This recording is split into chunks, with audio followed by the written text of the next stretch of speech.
Hey guys, Nick again here with another video for you. This one's going to be some footage that I've taken over the last 3 years with my Nikon P900, specifically of the moon.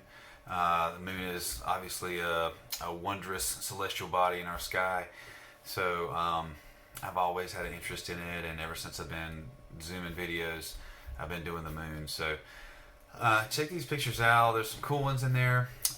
There's also some really good pictures of the Super Blood Wolf full moon eclipse of 2019. Yes, I said that all in one time. So that was about the 10th take on that, but I did say it. The Super Blood Wolf full moon eclipse. Can't say it twice. Anyways, check that out. It's at the end of the video. Like, share, and subscribe. Leave your comments in the comment section if you got any questions. But other than that, enjoy the video and see you in the next video.